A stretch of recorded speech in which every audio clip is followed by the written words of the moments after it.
Welcome for lesson 3.8, which is the first in several days on applications of trig functions. We've been, talking about graphs of trig functions, and we saw ones like this yesterday where there was a 2 pi in the question, and it kind of changed the way we thought of it. But let's do this question and get through these details. State the amplitude, period, phase shift, vertical displacement, blah, blah, blah, blah, all these things. Well, remember that trig graphs always kind of have this form. Sometimes this is B, but we also said that it's a kind of a different situation if it's this 2 pi over big B, right? If it's 2 pi over big B, it's kind of like an application type question where along the x-axis we're going to have numbers instead of pi. So this is that case. The amplitude, though, is still the number in front, still 8.4. The period is just big B, which is 12 units, whether that's hours or months or, doesn't matter. It's 12. And then the phase shift is left 5. And again, we don't know the units because we don't know what situation this is modeling, whether this is 5 days or 5 months, and this 8.4, is that meters or seconds or what, we don't know. Vertical displacement is the C value is up 10.3 units. Minimum. Well, the minimum, remember, if we think of it, it starts at 10.3, right, is the average, the vertical displacement, and down an amplitude. So the minimum is 10.3 subtract an amplitude, which is, what's that, 1.9 units. And then the maximum then is the vertical displacement plus an amplitude to go up to, that looks a lot like 18.7. Domain and range, well, domain, boring old domain for sine and cos, its x is all real numbers. And the range is then, well, if the minimum is 1.9, the maximum is 18.7, then the range is everything in between there, right? Dandy. Now we're asked to sketch the function. This is where this gets a little bit fun. And I've got my grid all ready to go. How we sort of did this, instead of worrying about all the transformations, we kind of just skipped to the end game here. We know the average, the new axis or average, is at that 10.3, right? And then, and I'm not worried about the scale much here, but there's the high value, and the low value is underneath. And I know the scale doesn't work, but I don't really care. Right? This goes down to 1.9 and up to 18.7, and this graph is going to go back and forth between them, right? Okay, well, I need to find the starting spot. Well, the starting spot is left 5, and since it's a sine graph, is it a sine graph? Since it's a sine graph, it's on its axis, right? So I'm going to talk about, maybe I'll use purple here, the starting spot as back 5, right? We went left 5, there's the starting spot right there at -5.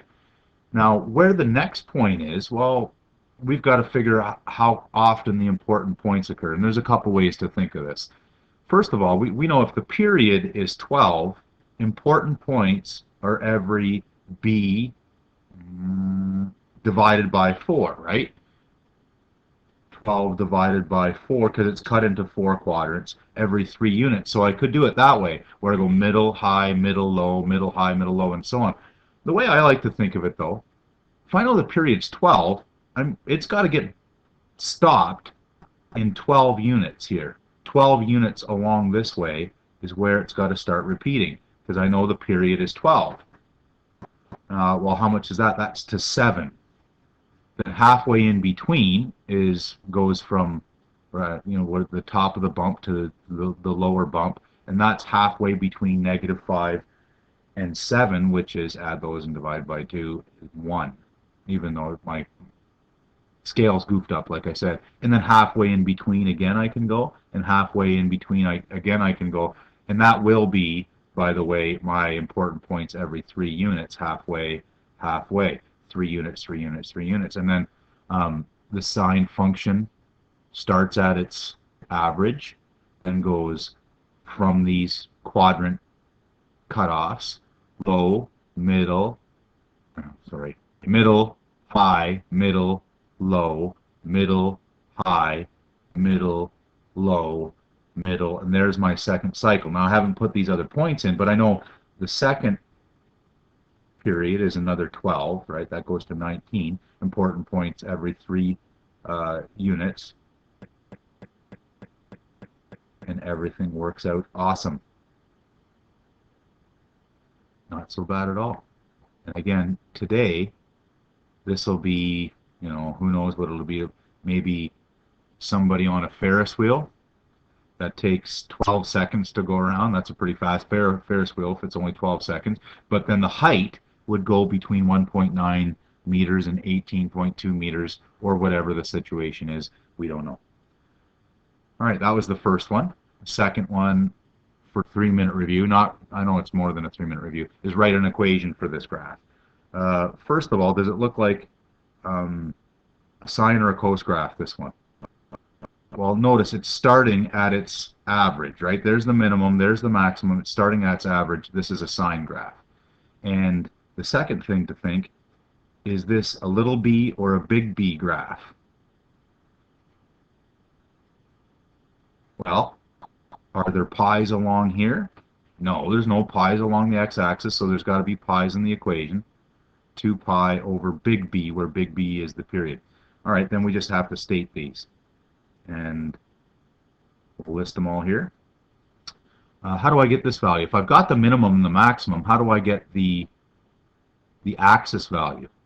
Well, that's why I've been calling it the average all along, because it's the average of the minimum and maximum. So here, the vertical displacement is the min plus the max divided by 2. The min plus the max divided by 2 is 10.1.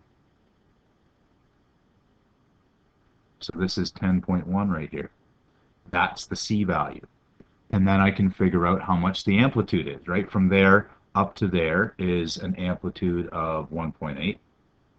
Right? I just got that from going 11.9 minus 10.1. If you want, this is the maximum plus the minimum divided by 2, the average.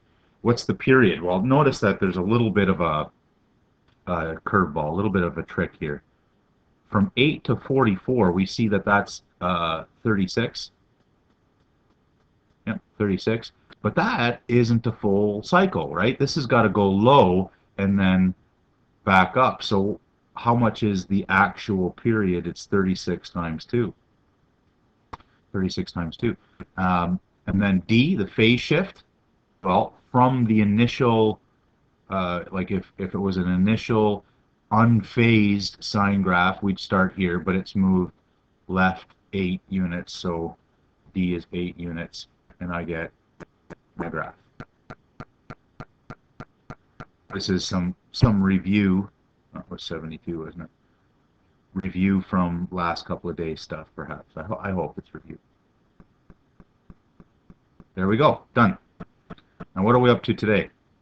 Applications. And we'll see stuff like this all over the place. So here we go. Model real-life situations using trig functions. So the idea is we're going to use what we know about trig to have it represent something in real life. And so here's a real-life situation that we're going to actually get it to represent. I've got this MP4 all ready to go here. That's actually Miss Stone right there. Okay. All right. So we see the passing back and forth. Well, like the first thing to think about here is what are these variables going to be? Because we're going to need to pull some information off of this video. What's the axis going to be? Well, most people would see that this is going to be time, right? And in fact, on the video, we can get a decent time here, right? We can get some time about how long it takes for that ball to get back and forth. Okay, but what's this going to be? Well, I've had students in the past suggest maybe that's height. But notice the height actually stays fairly constant, right? It's not much of a periodic function at all. Let's get back to that and show a little bit more of it. It goes up and down a little bit, but not much. It's fairly constant. So that's not what we want.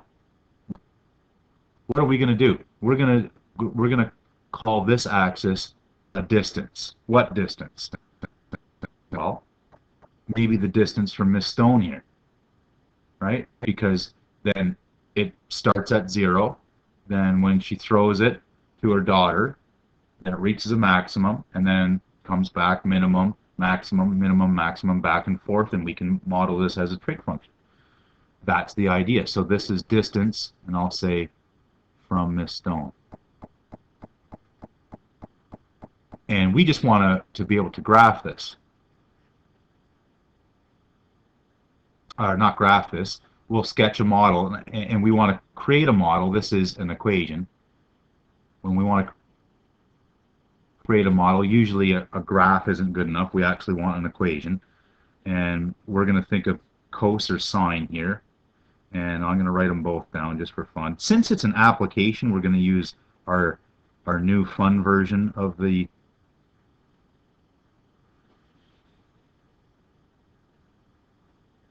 or this could be sine, right? So it could be a sine function here.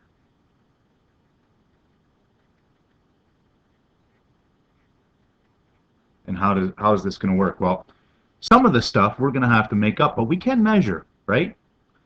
If we think of the distance from Miss Stone, it starts at 0 and then reaches some maximum, right? Reaches some maximum as the ball's thrown, and we don't know what that is.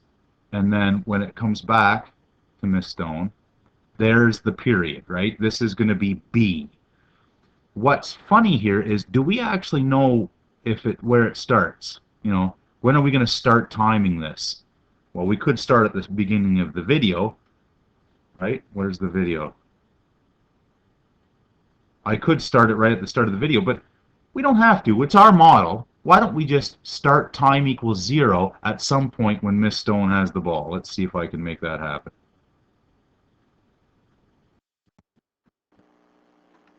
Okay, so there's time 0, we're going to say. And then, notice, this clock's not very good at measuring, they're going to pass it back and forth pretty quickly, and probably not the same amount of time every time, pretty close. But why don't we measure a number of cycles, and then we can divide by the number of passes back and forth, and then we'll get an idea of how long it takes on average. So I'm going to press play here, and we're going to count 5 passes back and forth. There's 1, 2, 3, 4, 5. Bam. Okay. Notice there, maybe I was a little bit off, but we're going to go with 7 seconds to 17 seconds is how long it took for 5 passes. So back to our model. So 5 passes was 17 seconds. So 1 pass would be 17, or not 17, 10 seconds, right? 10 seconds, because it went from 7 seconds to 17 seconds, is going to be 2 seconds per pass. So that means our B value here, our period is going to be 2 seconds. Okay, so that means this is going to be 2. what's the distance?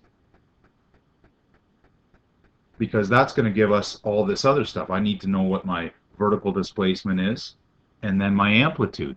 Well, luckily, if we'll show the rest of this video here, riveting this video, surprising actually, surprising that Miss Stone can actually catch. We'll watch this go, and I'll show you what I've done. I actually put a tape down. I think it shows it at the end. Yeah, there's a tape measure. Oh, there's our dog too. That's Charlie. Tape measure. Charlie. And I measured the distance between Miss Stone and her daughter. This distance was 280 centimeters. Okay? So that's the entire thing, 280. So what would be the halfway point? The vertical displacement is going to be maximum plus minimum divided by 2. It's 140. This is 140 centimeters right here. So how much is the amplitude then? The amplitude is 140 centimeters as well. What's the phase shift? Well, this depends on which one we want to actually pick. And hopefully most of you would see that it would make sense for us to pick a coast graph and just call it a flip, because this starts at the minimum, right? If I pick this one and just add a negative, then I don't need to figure out what the phase shift is. Certainly that's not difficult, because I do know the period here was 2 seconds, halfway was 1 second, and then I could split it up. If I wanted to, I could actually find that point, but why not? We'll use the cosine graph, and then I can put it together. My D then, my phase shift is 0. I haven't moved it left or right at all. So A is 140 centimeters. 2 pi over 2. The period back and forth for one pass was 2 seconds. And then X minus 0. That kind of looks funny. X. And then plus vertical displacement 140 centimeters. And there's our model. Now we're going to investigate this and a couple other models a little bit more when we get to part 2 of the video.